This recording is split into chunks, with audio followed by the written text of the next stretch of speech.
কাল শনিবার থেকে কার্যকর হচ্ছে ট্রেনের রেয়াতহীন ভাড়া। ফলে ১০০ কিলোমিটারের বেশি দূরত্বের যাত্রীদেরকে গন্তব্যভেদে দিতে হবে ২০ থেকে ৩০% বেশি ভাড়া। এটি ভাড়া বাড়ানো নয়, দূরের যাত্রীদের জন্য আগে যে ছাড় দেওয়া হতো তা প্রত্যাহার করা হয়েছে বলে জানিয়েছেন রেলমন্ত্রী জিল্লুল হাকিম। রিপোর্ট করছেন মিরাজ হোসেন গাজী।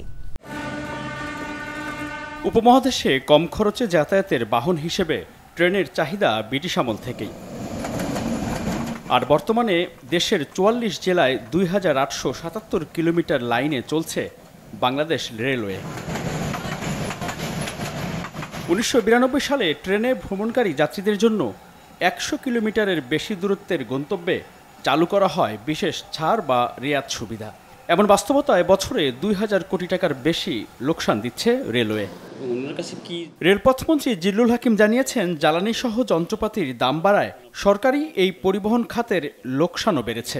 তারপরও ভাড়া বৃদ্ধি না করে শুধু আগের বাড়তি সুবিধাটুকু তুলে নিচ্ছে সরকার।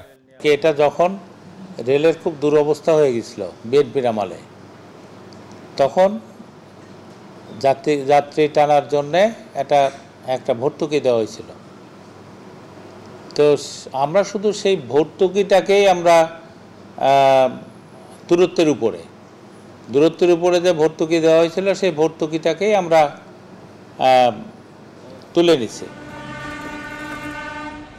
আগের ছাড় বা রেয়াত প্রত্যাহার করা হলে ১০০ কিলোমিটারের বেশি দূরত্বের যাত্রীদের বর্তমান ভাড়ার চেয়ে দিতে হবে ২০ থেকে ৩০% বাড়তি ভাড়া।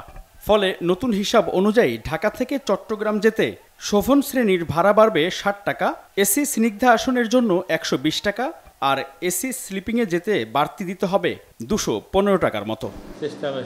ছাড় বা রেয়াত তুলে নিলে ভাড়া যতটা বাড়বে এতে যাত্রীদের উপর তেমন কোনো চাপ পড়বে না বলে মনে করছেন রেলপথমন্ত্রী। এইটা যে পরিমাণ বাড়ছে দূরত্বের উপরে, এইটা আমার মনে হয় যে এটা আমাদের যাত্রীর উপরে খুব বড় একটা চাপ আসবে না।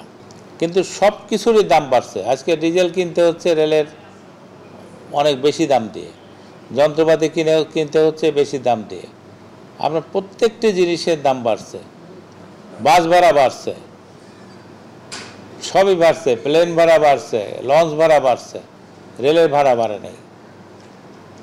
আমরা মাননীয় প্রধানমন্ত্রীর সাথে কথা বলেছিলাম, মাননীয় প্রধানমন্ত্রী বলছে না, এখন ভাড়া বাড়ানো যাবে না।